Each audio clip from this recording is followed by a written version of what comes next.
National Primary Day kind of has a nice ring to it.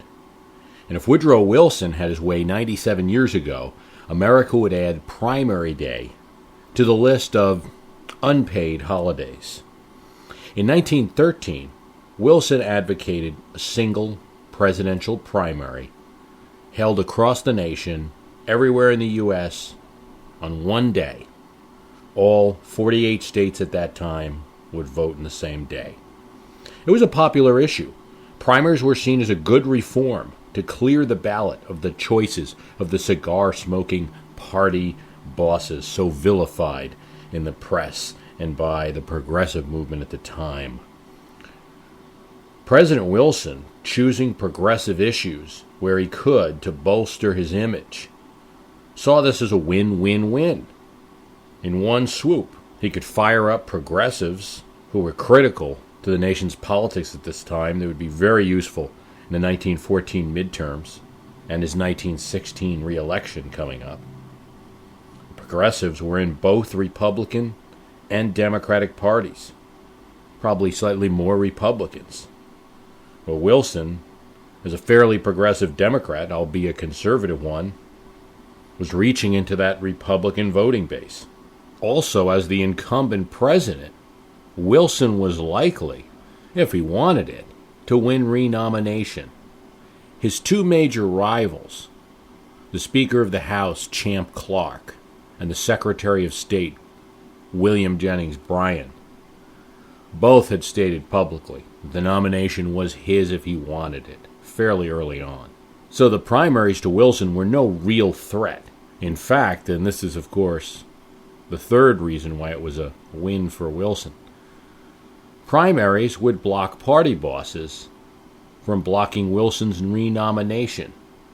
And some of the party bosses, particularly the party bosses of his home state of New Jersey, didn't like Wilson very much.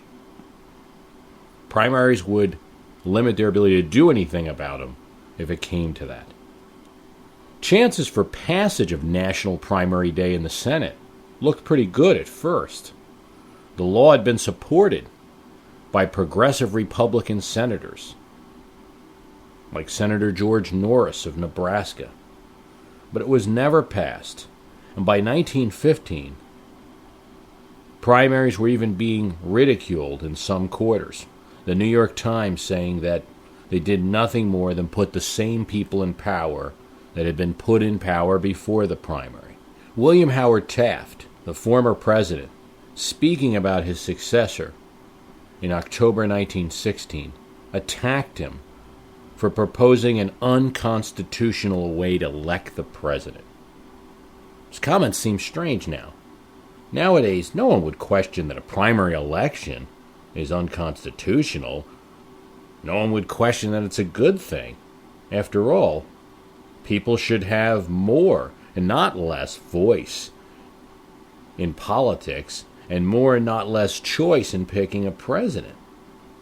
But former President Taft was echoing a widely held argument that because the Constitution set up the Electoral College as the way to pick a president, not the popular vote, but an electoral college that would meet in each state, a primary, which involved a popular vote, was working around the electoral college by limiting who the major parties would nominate and who therefore could compete in the electoral college.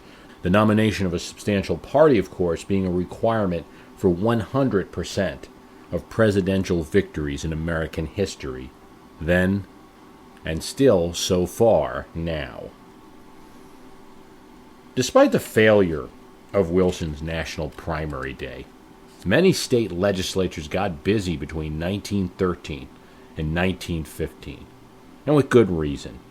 The 1912 election, where Theodore Roosevelt was fairly popular among Republican voters and had won in the Republican primaries held in that year, but where Taft, manipulating the politics of the Republican convention and gaining the support of the important party leaders and bosses, if not Republican primary voters, won the nomination. This was an aberration to many Republicans.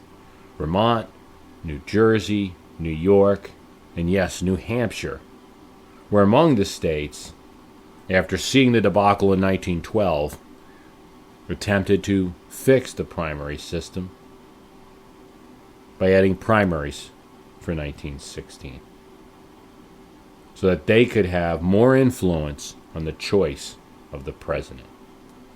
It made little difference. By the time many primaries were held in 1916, neither candidate that would end up running had actually declared. Wilson kept quiet. He did not officially declare for re-election. Charles Evan Hughes refused to allow his name to be used as a candidate as late as May of 1916, even though he had many supporters. He called any assertion that he was running for president an unfounded rumor. Running for president just didn't have the prestige that it has now. When Theodore Roosevelt told a reporter that he would allow his name to be used as a candidate in the New York primary, therefore announcing as a candidate in effect, almost everyone saw it as a political disaster. There were Republicans who were opposed to Theodore Roosevelt in 1916. You have to remember, he had just 4 years earlier wrecked the GOP party and virtually elected Wilson by splitting it. So the anti-Roosevelt factions in the Republican Party moved to consolidate behind one candidate, and it seemed that the moderate Associate Justice of the Supreme Court, Charles Evan Hughes, was the best candidate. Had Theodore Roosevelt left the field open, it was scattered among many, Root and Norris among others. He might have been able to split the vote and win. But announcing as a real candidate, the nerve of him, many felt in those days, he was toast. Charles Evan Hughes, the choice of the Republican bosses, won the 1916 primary in the big states of New York and Massachusetts, one of the few states that were actually contested in that year. In most cases, favorite son candidates, candidates from states running in their home states in order to dampen votes from other candidates, blocked the action in most of the states. Despite the abracadabra of the direct primary that wooed reformers, as the skeptical New York Times put it, the results were the same, and the political bosses and hacks were not routed. In 2005, the acting governor of New Jersey, Richard Cody, signed a bill moving New Jersey's primary to February 5th, the Super Duper Tuesday. They would be one of many states making such a move, but New Jersey was one of the more dramatic moves since the Garden State always voted in June, the end of the process. Now we will have a say, said Cody. It had been at least since the 1984 Democratic primary between Mondale and Hart, and possibly really since the 1980 Democratic primary between Kennedy and Carter, where Kennedy won the state of New Jersey, that New Jersey had influence on the Democratic side. And it had certainly been since 1976, where Ronald Reagan was battling with incumbent President Gerald Ford, that New Jersey had any influence on the Republican side. New Jersey created an additional primary on its calendar on February 5th and kept its June primary so that the presidential primary would not influence things down ticket, that people would not be running for the state house or for local municipal and county elections as the Obama candidate or the Hillary candidate. This way of doing things, however, cost the states and municipalities $10 million. But in 2008, the way things worked out, instead of giving New Jersey more influence, it actually gave New Jersey and many other states a lot less. Super Tuesday, as it turned out, was a melee. What happened on that day was what happened in many cases when primaries reached a zenith in 1916. Candidates who were losing in a state had no chance of winning it, simply conceded it. And so the states were split up. Hillary won big states, Obama won small, especially caucus states, or states with high African American voter populations. New Jersey got a few visits, but nothing spectacular. McCain easily won, as did Hillary Clinton. The states who moved up their primary to Super Duper Tuesday either got ignored because they were being taken for granted, or ignored because the candidate felt they had no chance. Had New Jersey moved its primary to, say, to just 3 days later, February 8th, for instance, it would have been a superstar. There would have been a tremendous focus on the states as candidates reeling from the stalemate that was Super Duper Tuesday, as the Obama and Clinton campaigns reeling from the stalemate that was Super Tuesday sought another state to give them a little momentum. Each of the states that followed Super Duper Tuesday, having not expected to play any role at all, got real attention as the months wore on. The randomness of the schedule, as it happened to occur, ended up helping Barack Obama secure the nomination of his party. After winning the Virginia, Maryland, and D.C. primary, there was a large gap in the schedule, nothing till the end of April, almost a month, where Obama was, if only slightly, considered the winner and the front runner. It was a gap that the Clinton campaign dubbed the killing fields. By the time Hillary Clinton won Pennsylvania, it was a boost to her, but it did not end Obama's campaign, certainly, the amount of fundraising he was doing, or the slight perception that he was the closest thing to a frontrunner. Clinton and Obama would then trade states for the rest of the election up until the very end, with the primaries in Puerto Rico, Montana, and South Dakota on the very last day becoming important. A very different result than most anticipated. No one expected to still be looking at the Obama-Clinton race in June. On the Republican side, the front-loading of the primaries did have the effect of nominating John McCain early on, though it could be possible that some of this is due to the collapse of the campaign of Rudolph Giuliani, who had, in what is probably seen universally as a political mistake, stayed out of the Iowa and New Hampshire primaries and waited until Florida, losing crucial momentum, crucial dollars, crucial support and media attention, losing Florida, and then having to step out of the race. In either case, whether in the Democratic or Republican primary, states did not gain much by moving their primary to Super Duper Tuesday. So what will happen in 2012? It's hard to say. Already legislation has been introduced in New Jersey to move back to the old date, though there isn't much support yet. Will this happen a lot? Will states start to now move back in order to have possibly more influence? Where previously front-loading, trying to get an earlier and earlier primary date, was seen as a good thing for states, will backloading now be seen as a good? So that if the contest is not decided early, your state will have more influence down the line.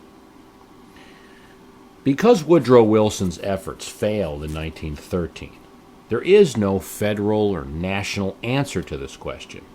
Parties, as national entities, can act, but as we saw in the case of Florida and Michigan, state legislatures can still defy them, override their wishes, and have primaries earlier than what they plan, and figure that they won't enforce the penalty when it really comes down to it, which was half true in both parties, because Florida and Michigan's delegates only counted halfway in both the Republican and Democratic nominations. So primary timing is a state decision, state by state, and thus, as can be the case in any group of individual decisions, it is subject to a herd mentality effect. Everyone wants to be first, or perhaps last, and there could be a stampede in either direction. Changes have been proposed to make the system more representative, to give more areas of the country and more states a chance to influence the choice of the nation's leader. The Delaware plan, which calls for small states first, big states with big votes later. So instead of having the little Iowa and New Hampshire primaries which are mostly campaigned in for momentum and media attention, followed by a crescendo of delegates, all at once in a big super-duper Tuesday.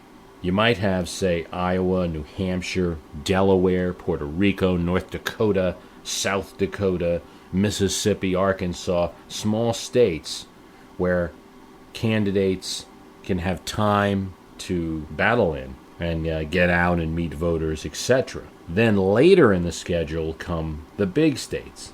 So you can't get enough delegates in the small states to only concentrate on them, but you can get momentum there. So everybody wins in theory because the small states get attention because of their placement on the calendar, and the big states get attention because they've got the votes that will actually win the nomination.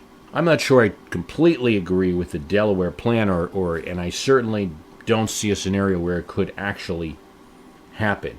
But I do think that some informal spreading of the calendar a little bit better, so each state has its chance to shine, would help. There shouldn't be 1 month gaps in the calendar. Woodrow Wilson's idea of a national primary came as close as it will ever come to being enacted, in my opinion, on February 5th, 2008. I think at least a few states will move away from that date in 2012 because of the results of what happened this year, and that we won't see that type of massive front-loading on one day again. The idea of a national primary day came as close as it was going to be, as close as it was going to come to being executed on February 5th, 2008, with history beating up politics. I'm Bruce Carlson.